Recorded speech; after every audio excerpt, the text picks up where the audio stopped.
আমাদের বিপ্লবীরা যেই স্বাধীনতা আমাদের দিতে চেয়েছিলেন, আমরা কি সত্যি সেই স্বাধীনতা পেয়েছি? জিদ্দার কতটা সময়ের সাথে সাথে দৃষ্টিভঙ্গি বদলালো? কেউ বলে বিপ্লবী, কেউ বলে ডাকাত। কে কিরম ভাবে দেখছে জানি না। জিদ্দা কি খুব ভেবে চুজ করে কাজকে গ্রহণ করে, নাকি জিদ্দা চরিত্রটার উপর বেশি জোর? জীবন মানে শুধু সিনেমা করা নয়, জীবন মানে শুধুই পাঠ করা নয়। জিদ্দার এমন কোনো ক্যারেক্টার এখনো ইচ্ছা রয়েছে যেটা জিদ্দাকে এখনো পর্যন্ত ডিরেক্টররা এক্সপ্লোর করেনি? এমন একজন নায়ক যার মাস কানেক্ট হয়ে যায়, এটা সবার মানে ভাগ্যে হয় না।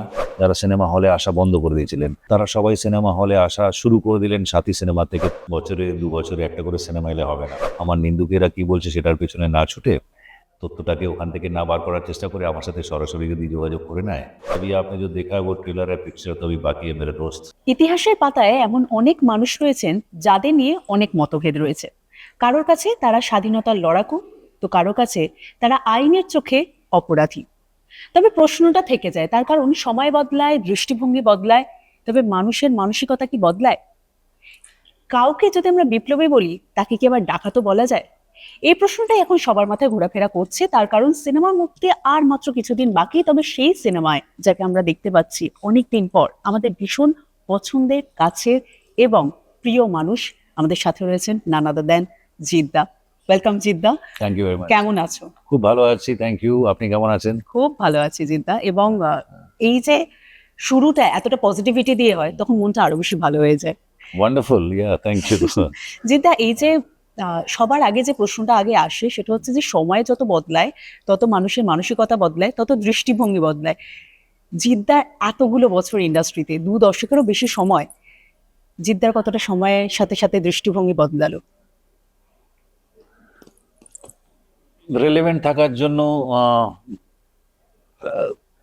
কারেন্ট টাইম যেভাবে চলছে সেটাকে অ্যাডাপ্ট করতে হবে। এবং এটা আজ থেকে নয়, যবে থেকে ইন্ডাস্ট্রিতে এসছি, ওয়ার্ক ফ্রন্টে যদি বলা হয়, এভরি 2 ইয়ার্স 3 ইয়ার্স কিছু না কিছু চেঞ্জ হতে থাকে। টেকনোলজিক্যালি হোক বা বিভিন্নভাবে হোক, মানুষের অ্যাপ্রোচ, মানুষের হাবভাব, মানুষের ভাষার কথা বলার ধরন, এই সমস্ত জিনিসের মধ্যে একটু একটু করে চেঞ্জেস হতে থাকে। সেটাকে অ্যাডাপ্ট করতে পারলেই মানুষ রেলেভেন্ট থাকে। তো আমরা চেষ্টা করে আসি গত 22-24 বছর ধরে এটাই চেষ্টা করে আসছি, যাতে every 2-3 years, whatever changes are coming in, just try to adapt them and sink in well, so that you are relevant and people connects with you. এবং এই 2 দশক ধরে বাংলার দর্শকের পরিবর্তন ঘটেছে। তারা যে সিনেমা দেখতেন তার থেকে অনেকটা পরিবর্তন হয়েছে, এবং জিদ্দার সেই সময়ের সঙ্গে সঙ্গে তাল মিলিয়ে সেইভাবে নিজেকে পরিবর্তন করেছেন। তবে জিদ্দার কি এখনো মনে হয় না সেই প্রথম দিনের তার সিনেমার দর্শকেরা আজও অপেক্ষায় বসে থাকে জিদ্দা সেটা নিয়ে কি ভাবেন? So that is to do with once a fan is always a fan. ওই ফ্যানডমটা একবার যখন তৈরি হয়ে যায়, আর সবাই সেই সৌভাগ্যটা পায় না। অভিনেতা, নায়ক, এটা এসে যায়, কিন্তু এমন একজন নায়ক যার মাস কানেক্ট হয়ে যায়, এটা সবার মানে ভাগ্যে হয় না, অ্যান্ড সবার জন্যও হয় না। So I feel happy, blessed, grateful to God that আমার প্রথম সিনেমা থেকে সেই কানেকশনটা তৈরি হয়েছিলাম। সাথী তো এমন একটা সিনেমা যেটা বাংলার বড় সংখ্যক মানুষকে, বিরাট বড় সংখ্যক মানুষকে হলমুখী করেছিল। যারা সিনেমা হলে আসা বন্ধ করে দিয়েছিলেন, তারা সবাই সিনেমা হলে আসা শুরু করে দিলেন সাথী সিনেমা থেকে। তো সেই থেকে যখন কানেকশন তৈরি হয়েছে, তারপরে পরপর আমরা কাজ করে এসেছি ওই ধরনের সিনেমায়। মাঝখানে হয়তো কিছু আমার কলিগরা আছে, ইন্ডাস্ট্রির কিছু মানুষরা আছে, তারা মেন স্ট্রিম সিনেমা থেকে সরে গিয়ে অন্য ধারার সিনেমাতে চলে গেছিলেন। কিন্তু আমার মনে হয়েছিল যে না, যেই দর্শক, এটা ভীষণই ভাগ্যের ব্যাপার হয় যে এতগুলো মাস অডিয়েন্সের সাথে কানেকশন তৈরি হওয়া। তো সেটা যখন তৈরি হয়েছিল, আমরা কোনোদিনই ওখান থেকে সরে যাওয়ার চেষ্টা করিনি। আমরা সবসময় চেষ্টা করে এসেছি যে যেই ফিল্মটা মাস মেন স্ট্রিম কমার্শিয়াল সিনেমার মধ্যে পড়ে, সেই ধরনেরই ফিল্ম করা উচিত। এবং আজকে কেউ বলে বিপ্লবী, কেউ বলে ডাকাত, এই সিনেমাটাও কিন্তু যতই একজন বিপ্লবীর গল্প হোক না কেন, যতই তার মধ্যে ফ্যাকচুয়ালস থাকুক না কেন, তার মধ্যে কিছু ফিকশনালাইজগুলো এমনভাবে জোড়া আছে, আর ওর ফ্যাকচুয়ালসগুলো যেমনটা ছিল সেগুলো ভীষণ এন্টারটেনিং ছিল।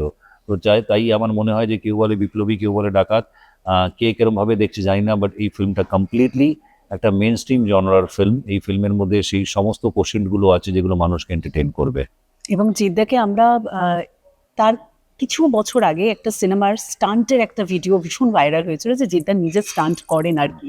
তো এইখানে আমরা দেখতে পাচ্ছি প্রচুর অ্যাকশনের একটা জায়গা রয়েছে। জিদ্দা সেক্ষেত্রে কি কিছু আমরা ঝলক পেতে পারি, যে স্টান্ট গুলো কিরকম ভাবে না, আমি ছিল? বেশিরভাগ সিনেমায়, বেশিরভাগ সময় আমার স্ট্যান্ডগুলো আমি নিজেই করে এসেছি, এবং এই সিনেমার ক্ষেত্রেও ব্যতিক্রম কিছু নয়। বেশিরভাগ স্ট্যান্ড আমি নিজেই করেছি, এবং আমার যতগুলো আমি করতে পারবো, যেগুলো আমার মনে হয় যে আমার দ্বারা সম্ভব, সেগুলোর থেকে আমি কোনোদিন পিছুপা হই না। আমি সবসময় বলি, এনকারেজ করি, আমাদের ইনসিস্ট করি আমাদের ফাইট মাস্টারদেরকে, নো স্যার ये मेरे से करा लो, আমাকে দিয়ে করে নাও, আমি করে নেবো।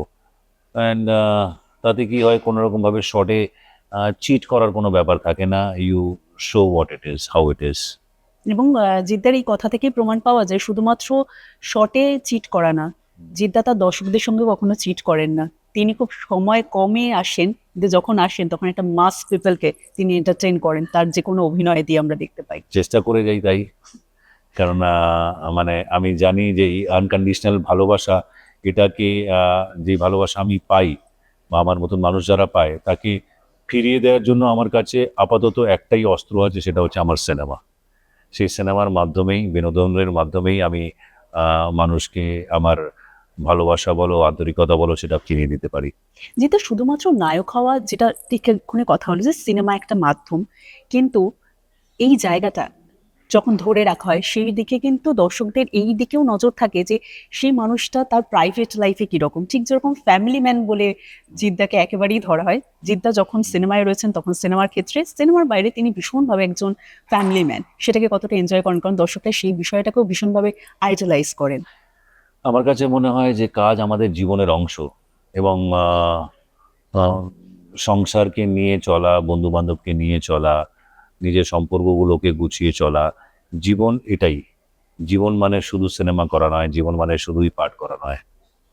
আর বাড়িতে এখন দুজনই বেশ চনমনে একটা বিষয় হয়েছে, একজন খুদে আরেকজন তার একটু বড়।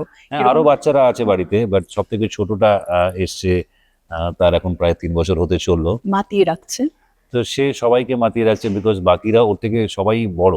আমার মানে নেক্সট ওর থেকে যে সব থেকে ছোট বাচ্চা হচ্ছে ওর থেকে 10 বছরে বড়। ও তো যার ফলে সবাই টেকনিক্যালি ওর থেকে বড়, মানে মিনিমাম ক্লাস 8-এ পড়ে, ও এখন নার্সারিতে পড়ছে। তো ওর সাথে সবার গ্যাপ বড় আছে, এই জন্য সবাই ওকে আদরে রাখে, এবং he is very very pampered. And yeah, এনার্জিও একটা ক্রিয়েট করে বাড়িতে সবার সাথে, সবার মধ্যে। তো yeah, I feel blessed to have him in our life. মানে বাড়িতে তার ডাকাতিটা চলছে, সে সকলের মন ডাকাতি করে রেখে দিয়েছে। হ্যাঁ হ্যাঁ, সত্যি সত্যি তাই। রাইট। সে কি একটাও লুক দেখেছে তার বাবার, এই এতগুলো লুকের হ্যাঁ, মধ্যে হ্যাঁ, 9টা লুক হ্যাঁ, আমরা হ্যাঁ। যতদূর জানি যে। হ্যাঁ, দেখেছে, বাট ও এখনো এগুলো কতটা বুঝতে পারছে জানি না।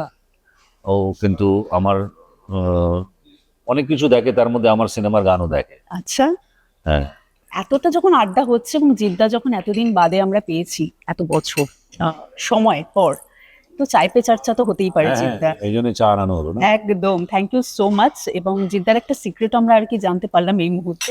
জিদ্দা, আমরা বোধহয় দুধ চা খাচ্ছি।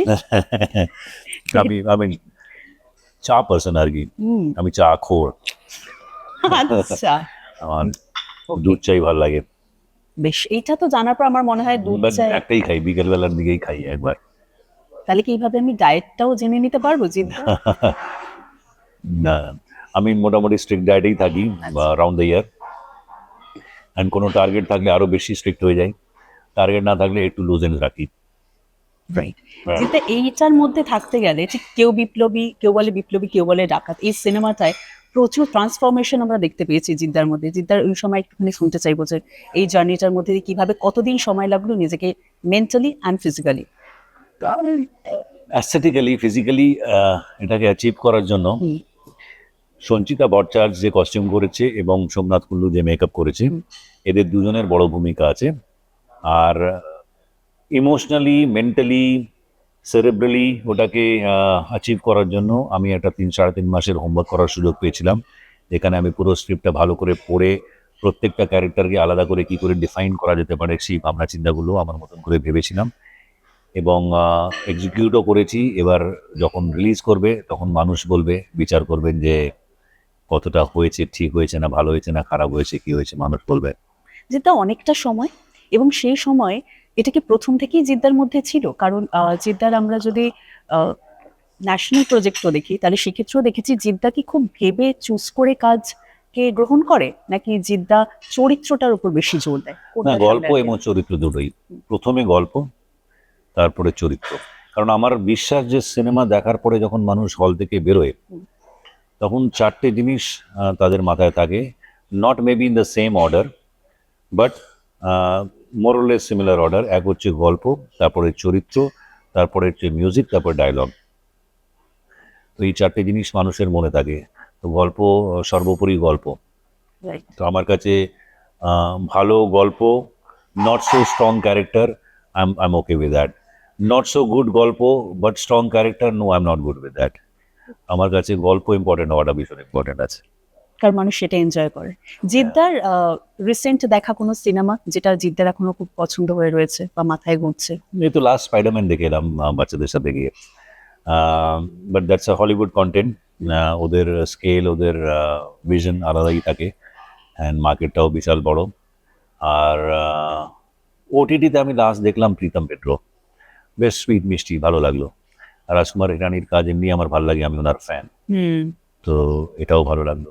জিদ্দার এমন কোনো ক্যারেক্টার এখনো ইচ্ছা রয়েছে যেটা জিদ্দাকে এখনো পর্যন্ত ডিরেক্টররা এক্সপ্লোর করেনি? অনেক অনেক অনেক অনেক আছে, কত কিছু করতে চাই।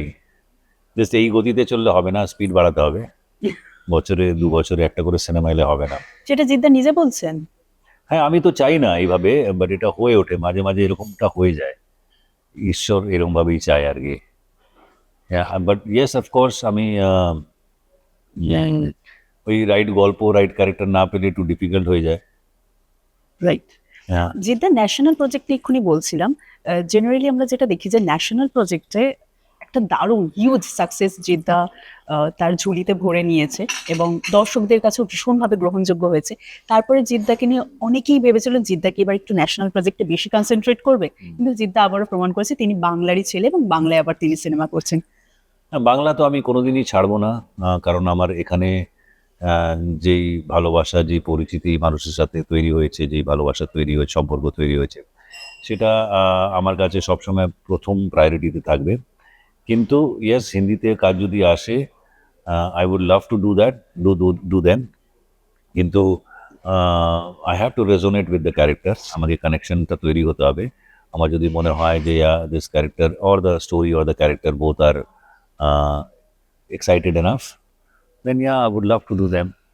বাহ, আমরা সেটার দিকেও তাকিয়ে থাকবো আর কি। Yes, obviously। Of course, of course. এবং নটা লুক জিদ্দা, যেটা সেদিনকে ট্রেলার লঞ্চের দিনও বারবার মেনশন করছিলেন আপনি, যে সোমনাথ কুণ্ডু, পুরো ক্রেডিটটাই তাকে দেওয়া যায়।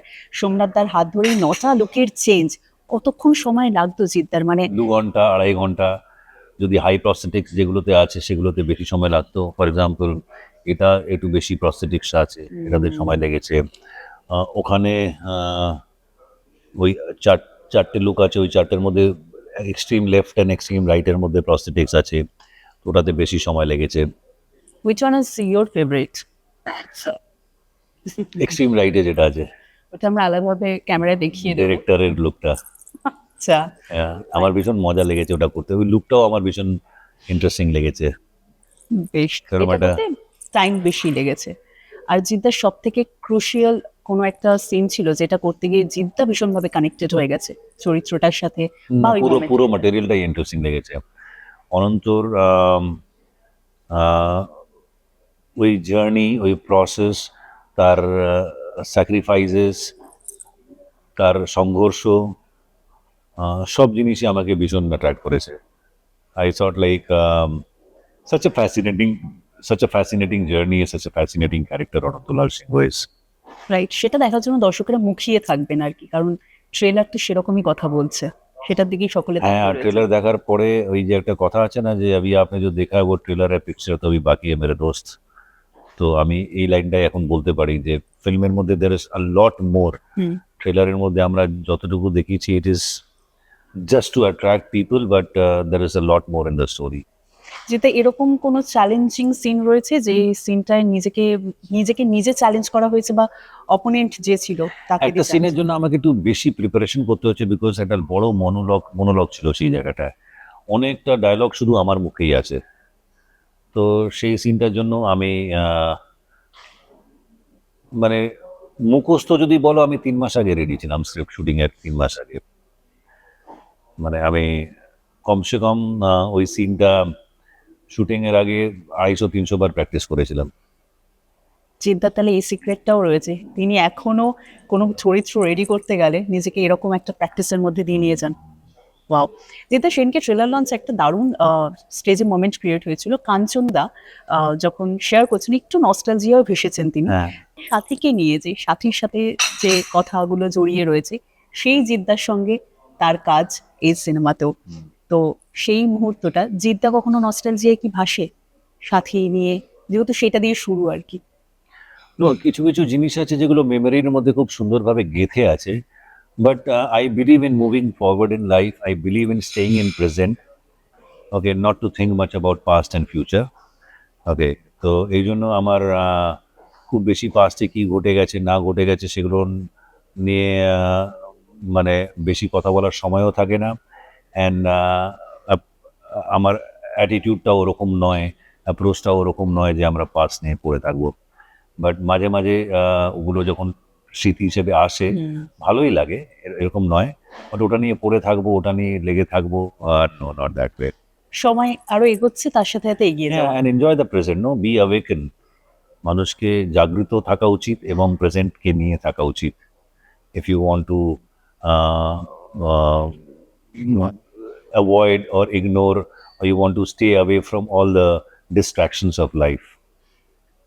এটা একটা মান্ত্রা হয়ে গেল লাইফের। এটা একটা বেশ দারুণ মোমেন্ট। আচ্ছা, মোমেন্ট যেহেতু বলছি, সেদিনকে যখন জিদ্দা স্টেজে ছিলেন ট্রেলার লঞ্চের দিনকে, চারদিকে জিদ্দা কথা বলার আগেই জিদ্দার ফ্যানেরা এত সুন্দর একটা পরিবেশ ক্রিয়েট করে রেখেছিল। জিদ্দা এরকম কোনো স্পেশাল মোমেন্ট রয়েছে এই দিনটা ছাড়াও বলছি, যে মোমেন্টটা ফ্যানদের বার্থডে ছাড়া যেটা ভীষণভাবে কাছের, ভীষণভাবে মনে রাখা, ভীষণভাবে মনে দাগ কেটে যাওয়ার? দেয়ার আর আমি হিউজ আমি আমি মানে যে কবার মানুষের মধ্যে যাই, স্পেশালি যখন কনসার্টস করতে যাই, তখন ওই ওপেনিং হওয়া অ্যান্ড মানুষ প্রথম, আমি দেখলাম, মানুষ আমাকে প্রথম দেখলো, এই আমাদের প্রথম একে অপরের সাথে দেখা হওয়া, এটা সবসময় আমাকে এমন একটা ফিলিং দেয় যেটা হচ্ছে প্রেশিয়াস ফিলিং, মানে ওটার কোনো মূল্যায়ন করা যায় না, এতটা ভালো লাগে। মানে আমি কনসার্ট করতে যাই, তার বিনিময়ে আমাকে পয়সা দেওয়া হয়, বাট যখন আমি মানুষের সাথে প্রথম দেখা হয় আর তাদের যে ভালোবাসা উচ্ছ্বাসের মাধ্যমে জানতে পারি, তখন সেটা কোনো মূল্য সেটাকে জাস্টিফাই করতে পারে না। ওটা এতটাই সারিয়াল হয়, এতটাই মানে স্পিরিচুয়াল গোছের হয়, এরকম একটা জায়গায় নিয়ে যায় যেটা আমার মনে হয় শব্দে এক্সপ্রেস করা মুশকিল আছে, সেটাকে ভাষায় এক্সপ্রেস করা মুশকিল আছে। That is such a wonderful feeling. যেহেতু ভাষার কথাই হলো, তাই শেষের দিকে যখন এসেছি তাহলে গানগুলো নিয়েও কথা বলতে হয়। যে Of course. মোমেন্টগুলো ভীষণ সুন্দর ছিল, যেটুকু আমরা দেখতে পেলাম। রূপঙ্কর দরগালায় গান রয়েছে এবং গায়ে কাটা ধরানো গানগুলো রয়েছে আর কি। জিদ্দা যদি কিছু বলে, যেহেতু তিনি এই সিনেমাটার শান্তনু মৈত্র মিউজিক করেছে এবং পথিকৃতের ডিজায়ার ছিল যে আমাদের এই সিনেমার জন্য শান্তনু মৈত্রকে যদি আমরা পাই। আর শান্তনুর সাথে আমার দু একবার আগে দেখা হয়েছিল, আর দু একবার দেখা হয়ে আমাদের বেশ ভালো বন্ডিং হয়ে গেছিল। একবার ফ্লাইটে করে আমি বম্বে যাচ্ছিলাম, তখনই আমাদের বন্ধুত্ব হয়েছিল, তখনই আমরা একে অপরের সাথে 2-2.5 ঘন্টা গল্প করতে পেরেছিলাম, যেখানে একে অপরকে চিনতে পারলাম, জানতে পারলাম কিছুটা। তো সেই সূত্র ধরেই আমি যখন এই সিনেমা নিয়ে ওখানে ওর কাছে পৌঁছই, তখন ও গল্প শোনার পরে গল্পের সাথে ভীষণভাবে কানেক্ট করতে পেরেছে। এবং তারপর ওর পুরো ইনভলভমেন্ট, এই জার্নির মধ্যে থাকা, এই প্রসেসের মধ্যে থাকা, কিভাবে নিজের এত গুণী গুণী মানুষের সাথে কাজ করা, সেই এক্সপিরিয়েন্সেসগুলো শেয়ার করা, সেইগুলোকে ইনকর্পোরেট করা ফিল্মের মধ্যে। তো আমার মনে হয় যে একটা ভ্যালু এডিশনই আছে আমাদের জন্য শান্তনু মৈত্র এই ধরনের ফিল্মের মধ্যে পাওয়া, কেন ওর যে ডেপথ আছে, ওর যে নলেজ আছে, সেটা নিশ্চয়ই এই সিনেমার ক্ষেত্রে ভীষণই কার্যকর হয়ে উঠবে। রাইট। তাই শেষ করব জিদ্দা, এবং শেষে একটাই প্রশ্ন, এখনকার মানুষ এবং তোমার সেই ফ্যানেরা সবাই মিলে এই সিনেমাটি দেখতে যাবেন, আর এই সময় দাঁড়িয়ে তাদের কাছে দুটো প্রশ্ন তুমিই ছুড়ে দিচ্ছ, আপনি ছুড়ে দিচ্ছে, কেউ বলে বিপ্লবী, কেউ বলে ডাকাত, তারাই ডিসাইড করবেন তারা সিনেমাটি কেন দেখবেন। কারণটা হচ্ছে যে এই সিনেমায় অনন্তলাল সিংহ বা সেই সময় বিপ্লবীদের ওদের যে চিন্তা ভাবনা ছিল, যে বিচারধারা ছিল, যে আইডিওলজিস ছিল, সেটা আজও আমার মনে হয় মানুষের কাছে অনেকটা রেলেভেন্ট। এটা শুধু একজন মানুষের গল্প নয়, এটা শুধু অনন্তলাল সিংহের গল্প নয়, এই গল্পটা হচ্ছে একটা প্রশ্নের গল্প। সেই প্রশ্নটা হচ্ছে যে আমরা কি সত্যি আমাদের বিপ্লবীরা যেই স্বাধীনতা আমাদের দিতে চেয়েছিলেন, আমরা কি সত্যি সেই স্বাধীনতা পেয়েছি আজও? এটাই হচ্ছে সেই প্রশ্ন। আর আমার মনে হয় আহ, সব এজ গ্রুপের মানুষ এটার সাথে কানেক্ট করতে পারবে, আগেকার মানুষ, নবীন প্রবীণ সবাই। তাই বোনাস, লাস্ট আমি একজন সাংবাদিক হয়ে এতগুলো প্রশ্নের পর একটা জাস্ট বোনাস বোনাস প্রশ্ন করব জিদ্দাকে, এবং জিদ্দা নিজে যদি সাংবাদিক হতেন অভিনেতা জিতকে কি প্রশ্ন করতেন সেটা একটা তার কাছে থাকবে। তো আমার প্রশ্নটা আগে করি, অ্যাকশন হিরো আর রোমান্টিক হিরো কোন হিসেবে নিজেকে দেখতে বেশি ভালো লাগে জিদ্দার? আমি ব্যক্তিগতভাবে তো অ্যাকশনের মানুষ নই, আমি পিস লাভিং মানুষ। আর আমি বিশ্বাস করি ভালোবাসা দিয়ে সব কিছু জয় করা যেতে পারে, তাই রোম্যান্টিকটাকেই আমি বেছে নেব। এবং আমি যদি জার্নো হতাম, আমি নিজেকে কি প্রশ্ন করতাম, আমি নিজেকে জিতকে এটাই প্রশ্ন করতাম যে আহ, যে তুমি কি কোনোদিন বুঝতে পেরেছো জিত, বা জানতে পেরেছো যে তোমাকে নিয়ে মিডিয়া কেন এমনটা বলে যে তোমাকে পাওয়া যায় না, তোমাকে পাওয়া যায় না? যদিও জিত মনে করে যে সে তো মিডিয়া থেকে দূরে কোনোদিন সরে যাওয়ার চেষ্টা করেনি।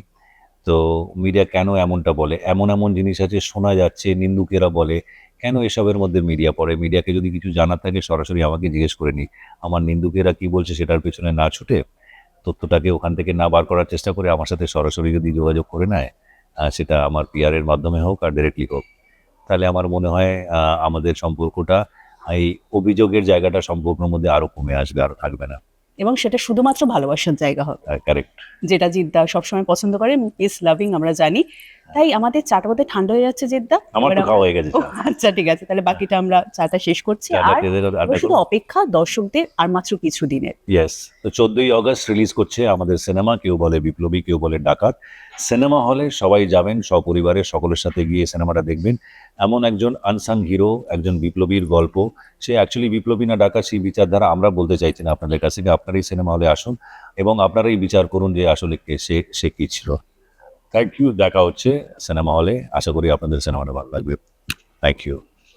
15ই আগস্টের আগে আপনাদের জন্য একটা দারুণ উপহার নিয়ে আসছেন অভিনেতা জিৎ, এবং তিনি আপনাদের দিকে একটা প্রশ্ন ছুড়ে দিয়েছেন। উত্তরটা কি আপনারা খুঁজে পাবেন?